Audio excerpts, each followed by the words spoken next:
ওকে। প্রয়োজন ছাড়া কখনো আমার বাইরে যাওয়া হয় না। সেই সুযোগটা কখনো হয়নি। কারণ ২ টা বেবি নিয়ে সবসময় বিজি থাকতে হয় আমার। তো আজকে একটু বেরিয়ে পড়লাম কিছু প্রয়োজনীয় জিনিসপত্র কেনাকাটা করার জন্য। আসসালামু আলাইকুম এভরিওয়ান, সবাই কেমন আছেন? নতুন আরও একটি ব্লগে আপনাদের সবাইকে স্বাগতম।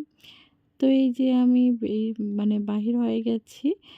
আর জিনিসপত্র কেনাকাটা করব। কিছু প্রয়োজনীয় জিনিসপত্র শেষ হয়ে গেছে। দেন হচ্ছে বাজারের উদ্দেশ্যে রওনা দিলাম। এই যে আমি প্রপারলি শীতের প্রিপারেশন যা নিতে হয় সেগুলো ওয়্যার করছি। কারণ ঠান্ডা লাগলে আমার ২ টা ছোট বেবি আছে, ওদেরও সমস্যা হবে। এই জন্য অলওয়েজ আমাকে সেফ থাকতে হয়, ঠান্ডা যেন না লাগে। দেন হচ্ছে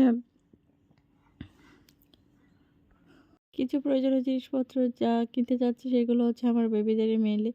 ওদের হচ্ছে কিছু জিনিসপত্রগুলো শেষ হয়ে গেছে। তো ওগুলো কেনার জন্যই বাজারে যাওয়া। তো আমার এই মানে ব্লগগুলো আমি শেয়ার করি আপনাদের সঙ্গে, আমার ভালো লাগে তাই। আর এইদিকে হচ্ছে আমি বাজারে যাচ্ছিলাম, সেই আমাদের বিরামপুর শহরের ভিউ এগুলো। বাজারের যাওয়ার যে রাস্তা সেখানকার ভিউ এগুলো। তো আমাদের বিরামপুর শহরটাও অনেক সুন্দর, আমার কাছে বেশ ভালো লাগে। এখানে সব কিছুই আমরা পেয়ে থাকি। তাছাড়া মনে করেন সব দিক দিয়েই পারফেক্ট আমাদের এই থানাটি।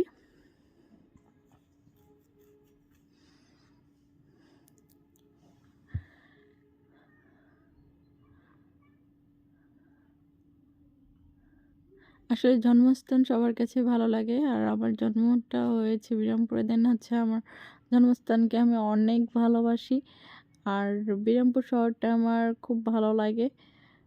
তো এখানে হচ্ছে আমি যাচ্ছিলাম, এটা আমাদের মানে আর বাজারের যে মার্কেটগুলো আছে সেই মার্কেটে যাওয়ার যে মেন রোড বলা যায় বিরামপুরে, এটা মেইন রোড সেইটি। আর হচ্ছে এদিক দিয়ে পুরো আমাদের হচ্ছে ঢাকা টু বিরামপুর, দেন এইদিকে ঠাকুরগাঁও, এগুলো যা যাতায়াত হয় এই দিক দিয়ে, এই রোড দিয়ে হয়। এটা মেনলি হচ্ছে আমাদের মেইন রোড বলা যায়। তো এখানে হচ্ছে অলরেডি আমি আমাদের বিরামপুরের প্রাণকেন্দ্র এদিকে ঢাকা মোড় এইদিকে যাচ্ছিলাম। ঢাকা মোড়কে ঘিরে আমাদের এখানে অনেক মার্কেট আছে। দেন এখানে অনেকগুলো বিভিন্ন দরকারি পণ্য আমরা এখান থেকে কিনে থাকি। দেন সবাই ভালো থাকবেন, আজকের ব্লগে এই পর্যন্তই। ভালো থাকবেন, সুস্থ থাকবেন, আমাদের জন্য দোয়া করবেন। আল্লাহ হাফেজ সবাইকে।